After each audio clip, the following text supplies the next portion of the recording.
ರಾಜ್ಯದ 6 ಜಿಲ್ಲೆಗಳ ಸರ್ಕಾರಿ ಕಚೇರಿಗಳಿಗೆ ಬಾಂಬ್ ಬೆದರಿಕೆಯನ್ನ ಹಾಕಲಾಗಿದೆ.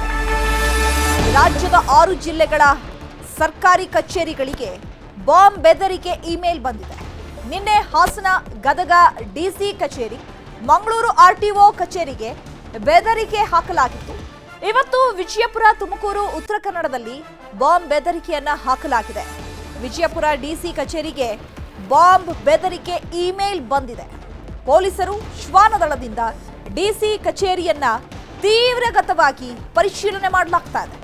ಇಮೇಲ್ ಐಡಿ ಪರಿಶೀಲಿಸಿ ಪೊಲೀಸರು ತನಿಖೆ ನಡೆಸ್ತಾ ಇದ್ದಾರೆ. ರಾಜ್ಯದ 6 ಜಿಲ್ಲೆಗಳ ಸರ್ಕಾರಿ ಕಚೇರಿಗಳಿಗೆ ಈಗ ಬಾಂಬ್ ಬೆದರಿಕೆ ಬಂದಿದೆ. ಸೊ ಆ ಒಂದು ಇಮೇಲ್ ಎಲ್ಲಿಂದ ಬಂತು, ಆ ಇಮೇಲ್ನ ಮೋಟಿವ್ ಏನು ಅನ್ನುವಂಥದ್ದು ಇನ್ನೂ ಕೂಡ ಸ್ಪಷ್ಟವಾಗಿ ತಿಳಿದು ಬಂದಿಲ್ಲ. ಪೊಲೀಸರು ತನಿಖೆ ಮಾಡ್ತಾ ಇದ್ದಾರೆ. ಜೊತೆಗೆ ಆ ಬಾಂಬ್ ಕರೆ ಬಂದಿತ್ತಲ್ಲ, ಅಂದ್ರೆ ಬಾಂಬ್ ಬೆದರಿಕೆ ಇಮೇಲ್ ಬಂದಿತ್ತಲ್ಲ, ಆ ಜಾಗಗಳನ್ನ ತೀವ್ರಗತವಾಗಿ ಪರಿಶೀಲನೆ ಮಾಡಲಾಗ್ತಾ ಇದೆ. ನಿನ್ನೆ ಹಾಸನ, ಗದಗ ಡಿಸಿ ಕಚೇರಿ ಜೊತೆಗೆ ಮಂಗಳೂರು ಆರ್ಟಿಒ ಕಚೇರಿಗೆ ಬೆದರಿಕೆ ಇಮೇಲ್ ಬಂದಿತ್ತು. ಇವತ್ತು ವಿಜಯಪುರ, ತುಮಕೂರು, ಉತ್ತರ ಕನ್ನಡದಲ್ಲಿ ಬಾಂಬ್ ಬೆದರಿಕೆ ಬಂದಿದೆ. ವಿಜಯಪುರ ಡಿಸಿ ಕಚೇರಿಗೆ ಬಾಂಬ್ ಬೆದರಿಕೆ ಇಮೇಲ್ ಬಂದಿರೋದ್ರಿಂದ ಶ್ವಾನದಳದಿಂದ ಹಾಗೆ ಪೊಲೀಸರು ಡಿಸಿ ಕಚೇರಿಯನ್ನ ಪರಿಶೀಲನೆ ಮಾಡಲಾಗ್ತಾ ಇದೆ. ಇಮೇಲ್ ಐಡಿ ಪರಿಶೀಲಿಸಿ ತನಿಖೆ ನಡೆಸ್ತಾ ಇರುವಂತಹ ಪೊಲೀಸರು ಇದಕ್ಕಿದ್ದ ಹಾಗೆ ಈ ರೀತಿ ಬಾಂಬ್ ಬೆದರಿಕೆ ಇಮೇಲ್ ಬಂದಿರೋದ್ರಿಂದ ಸಹಜವಾಗಿ ಆತಂಕ ಸೃಷ್ಟಿಯಾಗಿತ್ತು. ಬಟ್ ಈಗ ಡ್ರ್ಯಾಗ್ ಸ್ಕ್ವಾಡ್ ಮತ್ತೆ ಬಾಂಬ್ ಸ್ಕ್ವಾಡ್ ಕೂಡ ಎಲ್ಲರೂ ಕೂಡ ಸ್ಥಳಕ್ಕೆ ಭೇಟಿ ಕೊಟ್ಟು ಪರಿಶೀಲನೆ ಮಾಡ್ತಾರೆ. ತುಮಕೂರು ಜಿಲ್ಲಾಧಿಕಾರಿ ಕಚೇರಿಗೆ ಬಾಂಬ್ ಬೆದರಿಕೆ ಬಂದಿದೆ. ಮೇಲ್ ಮೂಲಕ ಡಿಸಿ ಕಚೇರಿಗೆ ಬೆದರಿಕೆ ಸಂದೇಶವನ್ನ ರವಾನೆ ಮಾಡಲಾಗಿದೆ. ಡಿಸಿ ಕಚೇರಿಯನ್ನೆಲ್ಲ ಬಾಂಬ್ ಸ್ಕ್ವಾಡ್ ಜಾಲಾಡ್ತಾ ಇದೆ. ಇಂಚಿಂಚು ಜಾಗವನ್ನ ಪರಿಶೀಲನೆ ಮಾಡಲಾಗ್ತಾ ಇದೆ. ತುಮಕೂರು ಡಿಸಿ ಮೇಲ್ಗೆ ಬೆಳಗ್ಗೆ 6:59ಕ್ಕೆ ಇಮೇಲ್ ಮೂಲಕ ಬೆದರಿಕೆ ಸಂದೇಶ ರವಾನೆ ಆಗಿದೆ.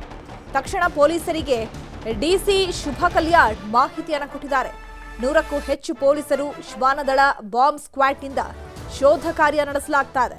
ಬಾಂಬ್ ಬೆದರಿಕೆ ಹಿನ್ನೆಲೆ ಎಲ್ಲ ಸಭೆಗಳನ್ನ ಈಗ ಡಿಸಿ ರದ್ದುಗೊಳಿಸಿದ್ದಾರೆ. ಬೆಳಗ್ಗೆ 6:59 ಸುಮಾರಿಗೆ ಇಮೇಲ್ ಮೂಲಕ ಬಾಂಬ್ ಬೆದರಿಕೆಯನ್ನು ಹಾಕಲಾಗಿರುವಂಥದ್ದು. ತಕ್ಷಣಕ್ಕೆ ಅಲರ್ಟ್ ಆದಂತಹ ಡಿಸಿ ಪೊಲೀಸರಿಗೆ, ಬಾಂಬ್ ಸ್ಕ್ವಾಡ್ಗೆ, ಶ್ವಾನದಳಕ್ಕೂ ಕೂಡ ಕರೆ ಮಾಡಿದ್ದಾರೆ. ಸದ್ಯಕ್ಕೆ ಇಂಚಿಂಚು ಜಾಗವನ್ನ ಬಿಡದೆ ಸಿಬ್ಬಂದಿಗಳು ಅಲ್ಲಿ ಪರಿಶೀಲನೆಯನ್ನ ಮಾಡ್ತಾ ಇದ್ದಾರೆ. ಯಾವುದೇ ಅನಾಹುತ ನಡೆಯದಂತೆ ಅಲರ್ಟ್ ಆಗಿ ಇರುವಂತೆ ಕೂಡ ಸೂಚನೆಯನ್ನ ಕೊಡಲಾಗಿದೆ. ಜೊತೆಗೆ ಇವತ್ತು ಏನೆಲ್ಲ ಸಭೆಗಳನ್ನ ಹಮ್ಮಿಕೊಳ್ಳಲಾಗಿತ್ತು ಆ ಎಲ್ಲ ಸಭೆಗಳನ್ನ ಈಗ ತಾತ್ಕಾಲಿಕವಾಗಿ ರದ್ದುಪಡಿಸಿದ್ದಾರೆ ಡಿಸಿ. ಉತ್ತರ ಕನ್ನಡದ ಭಟ್ಕಳ ತಹಸೀಲ್ದಾರ್ ಕಚೇರಿಗೆ ಬಾಂಬ್ ಬೆದರಿಕೆಯನ್ನ ಹಾಕಲಾಗಿದೆ. ಗಯಾನ ರಮೇಶ್ ಹೆಸರಿನ ಮೇಲ್ ಖಾತೆಯಿಂದ ಬೆದರಿಕೆ ಕರೆ ಬಂದಿದೆ. ತಮಿಳರು ಮತ್ತು ಪಾಕಿಸ್ತಾನಿಗಳ ಸೇಡು ಅಂತ ಅಲ್ಲಿ ನಮೂದನ್ನ ಮಾಡಲಾಗಿದೆ. ಕಾರವಾರದಿಂದ ಬಂದಿರುವಂತಹ ಬಾಂಬ್ ನಿಷ್ಕ್ರಿಯ ದಳದಿಂದ ಕೂಡ ಶೋಧವನ್ನ ಮಾಡಲಾಗ್ತಾ ಇದೆ. ಉತ್ತರ ಕನ್ನಡದ ಭಟ್ಕಳ ತಹಸೀಲ್ದಾರ್ ಕಚೇರಿಗೂ ಕೂಡ ಈಗ ಬಾಂಬ್ ಬೆದರಿಕೆ ಬಂದಿದೆ. ಗಯಾನ ರಮೇಶ್ ಹೆಸರಿನ ಮೇಲ್ ಇದು. ಆ ಖಾತೆಯಿಂದ ಈಗ ಬೆದರಿಕೆ ಕರೆ ಬಂದಿದೆ. ತಮಿಳರು ಮತ್ತು ಪಾಕಿಸ್ತಾನಿಗಳ ಸೇಡು ಅಂತ ಹೇಳಿ ನಮೂದು ಮಾಡಲಾಗಿದೆ. ಇಲ್ಲಿ ಡಿಸಿ ಕಚೇರಿಗಳನ್ನೇ ಟಾರ್ಗೆಟ್ ಮಾಡದಂತೆ ಮೇಲ್ನೋಟಕ್ಕೆ ಕಾಣಿಸ್ತಾ ಇದೆ. ಯಾಕಂದ್ರೆ ಎಲ್ಲ ಡಿಸಿ ಕಚೇರಿಗಳಿಗೆ ಬಾಂಬ್ ಬೆದರಿಕೆ ಕರೆ ಬಂದಿದೆ. ಇಮೇಲ್ ಮೂಲಕ ಸಂದೇಶವನ್ನು ರವಾನೆ ಮಾಡಿದ್ದಾರೆ. ಜೊತೆಗೆ ಆ ಇಮೇಲ್ ಯಾರದ್ದು, ಯಾರ ಹೆಸರಲ್ಲಿದೆ, ಸೊ ಅದು ಆಕ್ಟಿವ್ ಆಗಿದೆಯಾ, ಇನ್ಆಕ್ಟಿವ್ ಆಗಿದೆಯಾ, ಸೊ ನಿನ್ನೆಯೂ ಕೂಡ ಕರೆ ಬಂದಿತ್ತು, ಕಾಲ್ ಬೆದರಿಕೆ ಬಂದಿತ್ತು. ಅಂದ್ರೆ ಬಾಂಬ್ ಹಾಕ್ಬಿಡ್ತೀವಿ ಅನ್ನುವಂತಹ ಕರೆ. ಇವತ್ತು ಇಮೇಲ್ ಮೂಲಕ ಡಿಸಿ ಕಚೇರಿಗೆ ಬಾಂಬ್ ಬೆದರಿಕೆಯನ್ನ ಹಾಕಲಾಗಿದೆ. ಇನ್ನು ನಿನ್ನೆ ಹಾಸನ, ಗದಗ, ಮಂಗಳೂರಿನಲ್ಲಿ ಬಾಂಬ್ ಬೆದರಿಕೆ ಕರೆ ಬಂದಿತ್ತು. ಮಂಗಳೂರಿನ ಆರ್ಟಿಒ ಕಚೇರಿಯನ್ನ ಕೂಡ ತೀವ್ರವಾಗಿ ತಪಾಸಣೆ ಮಾಡಲಾಗ್ತಾ ಇತ್ತು. ಜೊತೆಗೆ ಇವತ್ತು ಕೂಡ ಡಿಸಿ ಕಚೇರಿಗೆ ಬಾಂಬ್ ಬೆದರಿಕೆ ಇಮೇಲ್ ಬಂದಿರುವಂಥದ್ದು. ಹಾಸನದಲ್ಲೂ ಕೂಡ ಡಿಸಿ ಕಚೇರಿಗೆ ಬಾಂಬ್ ಬೆದರಿಕೆ ಹಾಕಲಾಗಿತ್ತು. ಗದಗದಲ್ಲೂ ಡಿಸಿ ಕಚೇರಿಗೆ ಬಾಂಬ್ ಬೆದರಿಕೆ ಬಂದಿತ್ತು. ಮಂಗಳೂರು ಆರ್ಟಿಒ ಕಚೇರಿಗೂ ಕೂಡ ಬಾಂಬ್ ಬೆದರಿಕೆಯನ್ನು ಹಾಕಲಾಗಿತ್ತು.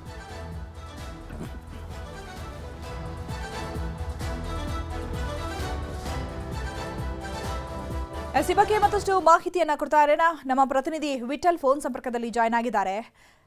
ವಿಠಲ್, ಈಗ ತುಮಕೂರು ಡಿಸಿ ಕಚೇರಿಗೆ ಬಾಂಬ್ ಬೆದರಿಕೆ ಹಾಕಿರುವಂತದ್ದು, ಇಲ್ಲಿ ಮೇಲ್ನೋಟಕ್ಕೆ ಕಂಡು ಬರ್ತಾ ಇರುವಂತದ್ದು ಡಿಸಿ ಕಚೇರಿಗಳನ್ನೇ ಟಾರ್ಗೆಟ್ ಮಾಡಿರುವಂತದ್ದು. ಹಾಗಿದ್ರೆ ಆ ಒಂದು ಇಮೇಲ್ ನ ಮೋಟಿವ್ ಏನಿರಬಹುದು ಅಂತ ಅನ್ಸುತ್ತೆ? ಚೈತ್ರ, ಇವತ್ತು ಏನೋ ಬೆಳಿಗ್ಗೆ 6:59ಕ್ಕೆ ತುಮಕೂರಿನ ಜಿಲ್ಲಾಧಿಕಾರಿಗೆ ಅಫಿಷಿಯಲ್ ಮೇಲ್ಗೆ ಆಲ್ರೆಡಿ ಮೇಲ್ ಬಂದಿರತಕ್ಕಂಥದ್ದು. ಏನೋ ತುಮಕೂರು ಜಿಲ್ಲಾಧಿಕಾರಿಗೆ ಜಿಲ್ಲಾಧಿಕಾರಿ ಕಚೇರಿಯಲ್ಲಿ ಬಾಂಬ್ ಇರಿಸಲಾಗಿದೆ, ಕೆಲವೇ ನಿಮಿಷಗಳದ್ದು ಬ್ಲಾಸ್ಟ್ ಆಗುತ್ತೆ ಅಂತ ಹೇಳಿ ಅವರು ಒಂದು ಮೇಲ್ ಹಾಕಿರ್ತಕ್ಕಂಥದ್ದು. ಈಗ ಮೇಲ್ ಯಾರಿಂದ ಬಂದಿದೆ, ಇಲ್ಲಿ ಬೇರೆ ಕಂಟ್ರಿಯಿಂದ ಬಂದಿದೆಯಾ ಅಥವಾ ಬೇರೆ ರಾಜ್ಯದಿಂದ ಬಂದಿದೆಯಾ ಅಥವಾ ಯಾವ್ದಾದ್ರು ಸಂಘ ಸಂಸ್ಥೆಗಳಿಂದ ಬಂದಿದೆಯಾ ಅಂತ ಹೇಳಿ ಎಲ್ಲ ಆಂಗಲ್ನಲ್ಲೂ ಕೂಡ ಒಂದು ತನಿಖೆ ಮಾಡ್ತಿರ್ತಕ್ಕಂಥದ್ದು. ಆ ಎಸ್ಪಿನೂ ಕೂಡ ಈಗ ಸದ್ಯಕ್ಕೆ ಇದ್ರ ಬಗ್ಗೆ ಯಾರು ಮೇಲ್ ಮಾಡಿದರೆ, ಯಾವ ಮೇಲ್ ಐಡಿಯಿಂದ ಬಂದು ಸೆಂಡ್ ಆಗಿದೆ ಅಂತ ಹೇಳಿ ಹೇಳೋದಕ್ಕೆ ಅವರು ಕೂಡ ಆ ತನಿಖೆಯ ನಂತರ ಹೇಳ್ತೀವಿ ಅಂತ ಹೇಳ್ತಾ ಇರ್ತಕ್ಕಂಥದ್ದು. ಈಗಾಗ್ಲೇನೆ ಇವತ್ತು ನಡೆಸ್ತಕ್ಕಂಥ ಸಭೆಗಳು ಏನಿತ್ತು, ರೆವಿನ್ಯೂ ಇಲಾಖೆಗೆ ಸಂಬಂಧಪಟ್ಟಂತೆ ಮತ್ತೆ ಭೂ ಅಕ್ವೈರ್ಮೆಂಟ್ ಸಂಬಂಧಪಟ್ಟಂತೆ ಈ ಒಂದು ವಿಚಾರಗಳಿಗೆ ಸಂಬಂಧಪಟ್ಟಂತೆ ಇವತ್ತು ಇದಕ್ಕೆ ಸಭೆ ಇತ್ತು. ಯಾವಾಗ ತಕ್ಷಣವಾಗಿ ಈ ಒಂದು ವಿಚಾರ ಗೊತ್ತಾಗ್ಲಿ, ಎಲ್ಲ ಜಿಲ್ಲೆ ಎಲ್ಲ ತಹಶೀಲ್ದಾರ್ಗಳಾಗಿರ್ಬೋದು, ಎಸಿಗಳಾಗಿರ್ಬೋದು, ಮತ್ತೆ ರೆವಿನ್ಯೂ ಇನ್ಸ್ಪೆಕ್ಟರ್ಸ್ ಆಗಿರ್ಬೋದು, ಎಲ್ಲರನ್ನೂ ಕೂಡ ಆ ಸಭೆಗೆ ಕರೆಯಲಾಗಿತ್ತು. ತಕ್ಷಣ ಈ ವಿಚಾರ ಗಮನಕ್ಕೆ ಬರ್ತಿದಂಗೆ ಸಭೆಯನ್ನ ಮುಂದೂಡ್ತಕ್ಕಂಥದ್ದು. ಈಗಾಗಲೇ ತುಮಕೂರು ನಗರ ಡಿವೈಎಸ್ಪಿ ಮತ್ತೆ ನಗರ ಇನ್ಸ್ಪೆಕ್ಟರ್ ಅವಿನಾಶ್ ಕೂಡ ಎಲ್ಲ ಕೂಡ ಇಡೀ ಜಿಲ್ಲಾಧಿಕಾರಿ ಕಚೇರಿಯನ್ನ ಸಂಪೂರ್ಣವಾಗಿ ತಲಾಶ್ ಮಾಡಲಾಗಿದೆ. ಸದ್ಯಕ್ಕೆ ಯಾವುದೇ ರೀತಿಯಾದಂತಹ ಆತಂಕ ಪಡುವಂತ ಪರಿಸ್ಥಿತಿ ನಿರ್ಮಾಣ ಆಗಿಲ್ಲ. ಎಲ್ಲೂ ಕೂಡ ಯಾವ್ದೋ ಕಡೆ ಬಾಂಬ್ ಇಡ್ತಿರುವಂತ ಒಂದು ವಿಚಾರ ಗಮನಕ್ಕೆ ಬಂದಿಲ್ಲ ಅಂತ ಹೇಳ್ತಕ್ಕಂಥದ್ದು. Chaitra. Okay, thank you Vithal Kumar ತಮ್ಮೆಲ್ಲ ಇನ್ಫಾರ್ಮೇಶನ್ಗೆ.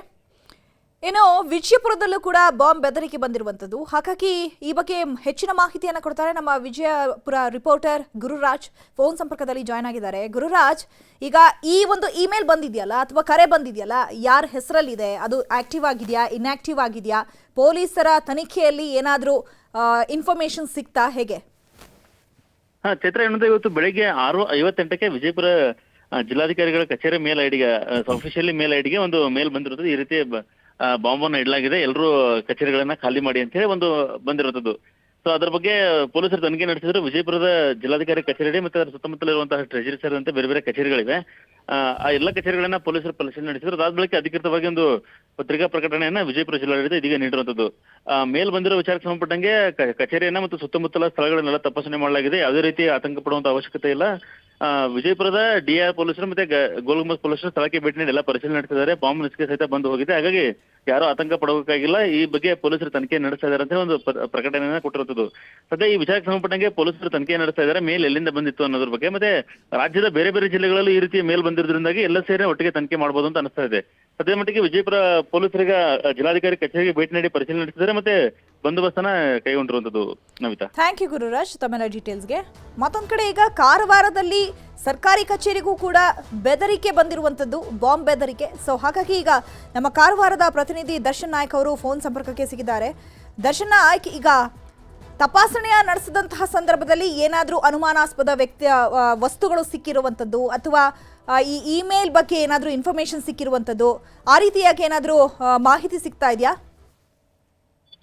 ಚೈತ್ರ, ಇದು ಉತ್ತರ ಕನ್ನಡ ಜಿಲ್ಲೆಯ ಭಟ್ಕಳ ಮತ್ತು ಉತ್ತರ ಕನ್ನಡ ಜಿಲ್ಲೆಯ ಜಿಲ್ಲಾ ಕೇಂದ್ರ ಕಾರವಾರ ತಹಸೀಲ್ದಾರ್ ಕಚೇರಿಗೆ ಏಕಕಾಲದಲ್ಲಿ ಗೈನಾ ರಮೇಶ್ ಹೆಸರಿನ ಇಮೇಲ್ ಮೂಲಕ ಬಾಂಬ್ ಇಮೇಲ್ ದಾಳಿ ಮಾಡುತ್ತೇವೆ ಎನ್ನುವಂತ ಬಗ್ಗೆ ಒಂದು ಇಮೇಲ್ ಅನ್ನ ಬಂದಿರುವಂತದ್ದು. ಈಗಾಗಲೇ ಇದರಿಂದ ಎಚ್ಚೆತ್ತುಕೊಂಡಂತ ಉತ್ತರ ಕನ್ನಡ ಜಿಲ್ಲಾ ಪೊಲೀಸರು ಈಗಾಗಲೇ ಡಾಗ್ ಸ್ಕ್ವಾಡ್ ಅನ್ನ ತಂದು ತಪಾಸಣೆಯನ್ನ ಮಾಡ್ತಾ ಇದೆ. ಉತ್ತರ ಕನ್ನಡ ಜಿಲ್ಲೆಯ ಭಟ್ಕಳ ಆಗಿರ್ಬೋದು, ಅದೇ ರೀತಿ ಕಾರವಾರ ತಹಸೀಲ್ದಾರ್ ಕಚೇರಿ.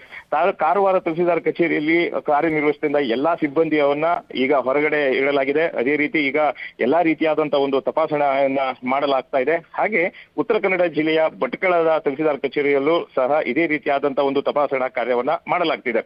ಬಾಂಬ್ ಕರೆ ಬಂದಿರುವಂತದ್ದು ಯಾವುದಪ್ಪ ಅಂದ್ರೆ ಗಯನಾ ರಮೇಶ್ ಹೆಸರಿನ ಮೂಲಕ ಈ ಇಮೇಲ್ ಬಂದಿರುವಂತದ್ದು.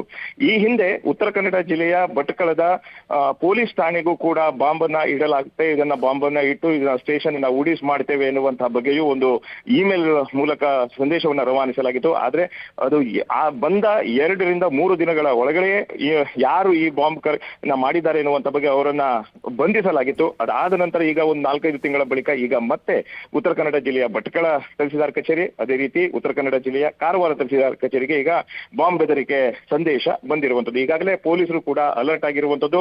ಎರಡೂ ತಾಲೂಕಿನಲ್ಲೂ ಕೂಡ ಈಗಾಗಲೇ ಏನು ಡಾಗ್ ಸ್ಕ್ವಾಡ್ ಅನ್ನ ನಿಯೋಜನೆ ಮಾಡಿರುವಂತದ್ದು. ಅದೇ ರೀತಿ ಹೆಚ್ಚಿನ ಒಂದು ತಪಾಸಣಾ ಕಾರ್ಯವನ್ನ ಸಹ ಆಗಿರುವಂತದ್ದು. ಯಾವುದೇ ಕಾರಣಕ್ಕೂ ನಾವು ಇದನ್ನ ನಿರ್ಲಕ್ಷ್ಯ ಮಾಡಬಾರದು ಎನ್ನುವಂತಹ ಒಂದು ನಿಟ್ಟಿನಲ್ಲಿ ಉತ್ತರ ಕನ್ನಡ ಜಿಲ್ಲಾ ಪೊಲೀಸ್ ವರಿಷ್ಠಾಧಿಕಾರಿ ಅವರು ಹೆಚ್ಚಿನ ಒಂದು ಹೈ ಅಲರ್ಟ್ ಘೋಷಣೆ ಮಾಡಲು ಮುಂದಾಗಿರುವಂತದ್ದು. ಚೈತ್ರ. ಥ್ಯಾಂಕ್ ಯು ದರ್ಶನ್ ತಮ್ಮೆಲ್ಲ ಇನ್ಫಾರ್ಮೇಶನ್ಗೆ.